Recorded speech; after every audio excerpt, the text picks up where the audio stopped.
some of my favorite restaurants have had to rethink their entire menu to fit the delivery model, because there are some things you can deliver, and some things that need special plating that you can't do in a box.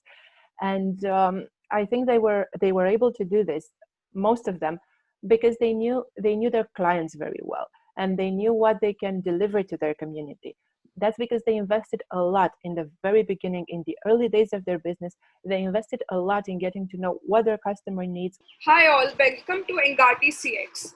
Today we have the pleasure of welcoming Adriana Tica to our interview series. I am Drishti Shah from the Engati team, and let's begin with just a quick intro of Engati. Engati is the world's multilingual no-code chatbot platform, available across 14 channels with 25,000 bots created across 186 countries in every domain and use case. Engati has also been recognized as a top platform by inc.com, Tech World, CIO, and many others. We run the Engati blog, video channel, the Engati Engage podcast, which receives upwards of 300,000 visitors annually. And now for our guest. Adriana Tica is an expert marketer and copywriter with 10 years in the field, most of which was spent marketing tech companies. She is the CEO of Copywritech, a digital marketing agency that helps clients all over the world with copywriting, social media marketing, and marketing strategy.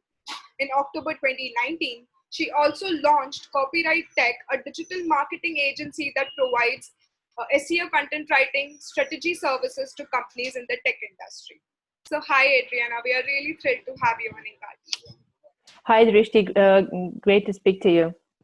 Yeah. So before we begin with the interview, here's a quick announcement. We have something special for all of you, so would like you all to stick around till the end of the interview. So beginning with the first question that I have for you is, what are the latest trends in content marketing that companies need to at least experiment with? Well, I would say that the first and most important content marketing trend that we're seeing all over the world right now is conversational content writing.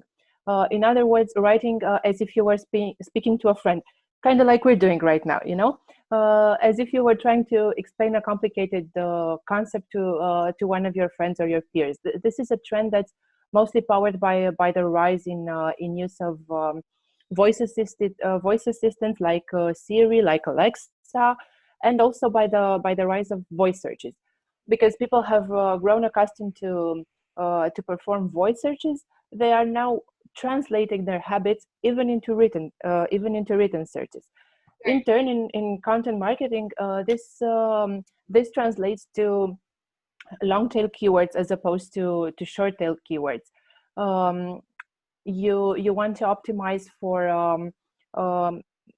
in-depth. You want to optimize your in-depth content, focusing on keywords that aren't just long tail, but also centered on user intent. And I can give you an example here. For instance, my agency used to work with someone in the security field. They were CCTV installers, and of course, when you hear of such a company, the first thing that crosses your mind is to optimize for something like CCTV cameras, for instance. But that would have been of no use to them. So what we did was create an editorial calendar for them that revolved around long tail keywords like CCTV installation services in London, or how to find the ideal CCTV installer for your shopping mall, because that's what they were doing. And this is actually a good thing for us marketers, because in our field we used to frown upon every change in the Google algorithm and think that we have to overhaul our entire strategy for SEO and content marketing. But this is actually helpful, because it's much easier to rank for long tail keywords, and it's also easier to match them to user intent. Following up on the example that I just gave you, our strategy helps our client not just rank for those keywords, but also get leads this way, because this is exactly what their prospects were looking for. Someone who simply searches for something like CCTV cameras may be looking for a definition of the term, or maybe looking to buy a camera for their apartment. This was not a good fit for our clients. So instead we went long tail and long form, and we managed to help them meet their goals.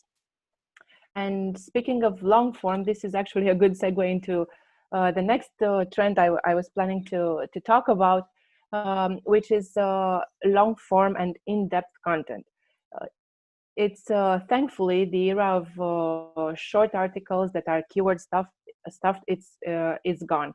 Right now, the savvy internet user looks for content that answers all their needs. So when you start writing something, or when you start creating a video or a podcast about something, what you need to do is make sure that you have covered all your bases, that your content is well researched, and that you've put all the outbound links that you can, and more importantly, that you cover the subject is exhaustively. You do not want your client to go back to search to look for a better piece of content. If they're looking for their information elsewhere, they'll also be looking for their product and services elsewhere. So this is your first job. Make sure that your content is well researched, of course, well written, and that it covers the topic as well as it can. Yes. And I would also mention regularity, which is something a lot of people tend to forget. It's very important to keep posting new content regularly, whether it's on social media, on your blog, on any channel you may have. Make sure that you do it regularly. This doesn't mean that you have to stretch yourself too thin and commit yourself to publishing a new long form blog post every day. That's actually not advisable, because you'll end up publishing thin content. But when you've accustomed your readers to publishing something every week or every month, you should stick to that. You should give them what they're accustomed to, and it's not only your customers that will be happy about it and that will come back to reading, but also Google. Search engines and in general, and Google in particular, are rewarding this type of regular behavior when it comes to putting out content. Yeah, definitely. Actually, we are, trying to implement these on our sides as well. So I would completely agree with you that first thing, that the persistence and regularity, like you said, that even if we are not getting the same amount of traffic that we expected at first, it is necessary to continue and do it regularly, so that at least when we start ranking on that, it will show up, and we will get the traffic and the right traffic actually. Yes, that's actually a great point, because neither content marketing nor SEO have results overnight. So you need to be patient. Yes. But when they do have results, it's awesome because they come pouring in, especially if you adopt a strategy like the one you mentioned for Engati, that you publish a lot of content regularly, and you're committed to that. So any idea is there, it's a thing, but it has to be backed up with an equally strong marketing strategy. So what is your take on that? That's a great point, Drishti. What I like to say to my clients when we advise them on strategy is that there should be no random acts of content. You should never ever publish anything if you can't tie it to a specific financial goal. And I really want to stress on the importance of the word financial here, because a lot of marketers and business owners speak about traffic, or the number of followers, or the number of social media fans they get. But those are what we call vanity metrics. They look great. I mean, it's great to have 1 million hits on your website every month, but that traffic doesn't pay the bills. Neither does, for instance, a huge number of social media followers or of reacts on your latest post. So what you need to do in terms of strategy is not overcomplicate things, because we tend to publish this very long strategy files, but that's not necessary. Especially, it's not always necessary. What you have to do instead is make sure that every single blog post you write is tied to a financial goal. Let's say you plan to publish 4 or 6 blog posts per month on your website. That's a great goal, but you should also make sure that each and every one of your topics is tied to your financial goal and to your users' needs. At the intersection between the two, this is your strategy for success, And by success, I mean clients and cold hard cash, because in the end, that's what marketing is all about. It's not about vanity metrics. And actually, I'm guilty of making this mistake in the early days of my first agency of Iden. We were blogging like mad. We were publishing 2 or 3 times per week. We wrote a lot of in-depth pieces, and they were doing great. We had a lot of traffic, and I was stoked about it, because I figured that the leads can't be very far behind. Yeah. Except they were, because what we were doing is forgetting about our goals. You see, we were publishing articles like how to create a perfect landing page, or how to do copywriting for a certain industry, or what's the ideal length of a blog post or of a certain piece of content. And those were great topics, and we got a lot of traffic. But this traffic came from other writers and other marketers who were looking to hone their skills. So basically, instead of leads, we got job applications, which was great in a way, but it was definitely not our goal. So what I did back then, this was I think 5 years ago, is rehash everything and uproot our entire strategy. And we focused, instead of offering in-depth guides on how to do a certain thing, to optimize for keywords like how to hire the best copywriters in your industry, or how to find content writers that know about technology. These are really long tail keywords, but they really matched our users' intent, because the persons we were looking to capture were those who were looking to hire us, not do the thing themselves. So as a consequence, our traffic numbers dropped. We had much less traffic, but it was relevant traffic, and it was actually what we were setting out to do in the end. Yeah, that is actually true. Like even after, maybe on some level these all come up to look good, but in the end the last goal is always the revenue that should be increasing, because that is what we work on the product for. So the content or Yes. anything which is coming out from the product is always should be, connecting to the product somewhere, so that people can get value out of it, plus know that this product can do the same thing. Yeah, that's exactly right. And we seem to forget at times that we shouldn't be writing for ourselves and to write about what we like, but about what our customers like. Definitely. Yeah. So you have designed and implemented campaigns for European, North American, and Australian markets. So what changes across these markets, and what fundamentals are there and remain the same? Well, I wouldn't say there are any fundamental differences, because um, you can't consider marketing only from a geographic point of view. Right. Of course, there are some differences in the buying behavior of various B2B or B2C clients.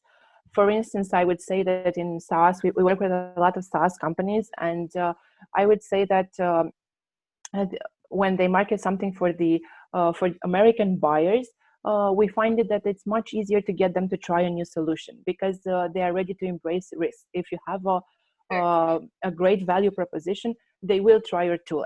They will at least go to a free trial. On the European markets, on the other hand, people are more risk adverse. If you have a great new tool, they may be seduced by your value proposition, but in the end, before enrolling in your free trial or paying for the tool, they will want to know, how long do you plan to be on the market? Are you already a valid company? Have you been validated by others? Um, because at the end of the day, what they need to know is that you'll be there in 10 years, because they are entrusting you with part of their operations. So they don't want to overhaul their entire process when you decide that you're bored with developing your SaaS tool and you want to start working on something else. But again, this is not something that can be said about all Europeans or about all Americans. Um, the same way that you can't say that there are the same way that you can't put all the US states in a single category, just like you can't put all the European countries. There are, of course, subtle differences, and these subtle differences can make for for big changes and big variations in your marketing strategies. But at the end of the day, what you have to do is really go back to your buyer persona and try to define your target audience, um, starting from the social factors, from their demographic traits. Geography is probably the last one on the list, especially if your product is international. You'll see that across Europe, North America, and even Australia, companies in most industries pretty much spend the same chunk of their revenue or of their profit on marketing. So we've got no big changes there. People invest in marketing. People respond to marketing. There are a few differences on how they do it, though. Perhaps another good example here is in advertising, because what the American consumer finds is acceptable in terms of advertising, the European consumer and the Australian consumer finds is a bit intrusive. And this goes for any type of advertising. It can be radio commercials, TV commercials, online banners, and even CTAs on a blog post. Sometimes you have to be more subtle. But again, I have to mention this again. It's not, you can't define whole countries or whole continents on this. You have to look at the buyer persona, their age, their status, their needs, their wants, and this way more than where they are at a given moment. Yeah. So like these geographical regions play some role, but there are some other demographics which we have to look on before we come down to this part. Yeah, exactly. What would be the primary demographics somebody should look for when they are planning a strategy? I think the very first thing you have to look for, whether you're in B2C or in B2B, is try to get your customer to a more personal level, even if you're dealing with B2B, because we have to remember that even when you're doing business with another company, you're actually doing business with another person. So rather than segmenting between B2B and B2C, I would say go for an H2H approach, which is human to human, and try to understand what your potential customer actually needs. When you find that very specific point that you can deliver in your content, in your marketing strategy, and in your product or services, then you're on a great path to success. As for demographic traits, I would say that it might be the age, the first thing you have to look at. Yeah. But again, it doesn't matter as much as trying to define your buyer persona as a whole persona, with likes and dislikes and preferences for certain media outlets, for instance. Yeah. Maybe it depends mostly on where your target audience is and how you want to shape it. Yes, definitely. So, do you see chatbots as a way of delivering content to consumers rather than having them search for it? And like, what do you think about leveraging them for content marketing? Well, I do think chatbots are great in content marketing, and we've already seen great success for them in sales and customer support. I know a lot of e-commerce companies that rely heavily on them, but I do believe there's a bright future for them in content marketing as well. And I've already seen a lot of success with companies that have tested them out. For instance, an AI-powered chatbot could easily deliver your latest blog post via social media, and that's a great win for both the company using it and for the end user, because it's much less intrusive than an email or than an ad. And another great use for chatbots is to have them guide your user through the entire sales funnel, which is actually a dream come true for us marketers and even for salespeople. If you can do that with AI, your job is all of a sudden much easier and much rewarding. But I think what's most important here, perhaps, is the contribution chatbots can have to delivering customized experiences. Because marketing is all about personalization today, and it is perhaps a trend that we've seen started in e-commerce too, where people are looking for personalized product recommendations. For instance, you wouldn't recommend one of your oldest clients who bought cat food every week, you wouldn't recommend them some dog treats all of a sudden. So personalization is essential, and chatbots can help us take this to a whole new level, because especially AI-based chatbots can easily analyze the customer behavior, and not just on your website but in general, and then come up with product recommendations and content recommendations. And they can both find the perfect thing to recommend in terms of content or product, and also the perfect time to do so. So this is pretty much like putting a big chunk of your marketing and advertising on autopilot, which is great. Of course, human interaction is also crucial here, because A/B testing is important, just like in any other part of marketing. But I think it's a great thing to leverage right now. It's like somebody who is coming to the page and is looking for information. So instead of searching for it, if you can just type it on the chatbot, and if the first point of contact can be, answering all my queries, which are common FAQs that I have. So if I get answered that first, so it might attract the customers more, instead of waiting for a person to come and call me and then brief me about that. So I Yes. think, yeah. Yeah, absolutely. And this actually can come with a lot of money saving, because you would all of a sudden need more, need less staff for customer support. Customer support is the first area where chatbots have had great success. But in terms of content marketing, it's definitely much easier to deliver content this way than to rely on your UX or the user skill to find that specific blog post or that specific white paper. Yeah. So concluding, do you have any thoughts that you would like to share with our audience? I would actually like to go back to one of the previous questions, because I think it's important that we stress how crucial strategy is for any company in any industry. Right now, I'm looking with the utmost respect to the restaurant industry, because they've been hit the hardest by the lockdowns that happened everywhere in the world. And I was simply amazed at their power to bounce back and pivot, and still maintain some level of keeping their business open. It's fascinating how some of these people found themselves completely switching industries. When the lockdowns began, they were restaurant owners, and now they're e-commerce owners, because all their business has been moved online, and they sell pretty much like an online shop. And it's also fascinating to see how they had to overcome a lot of challenges. For instance, some of my favorite restaurants have had to rethink their entire menu to fit the delivery model, because there are some things you can deliver, and some things that need special plating that you can't do in a box.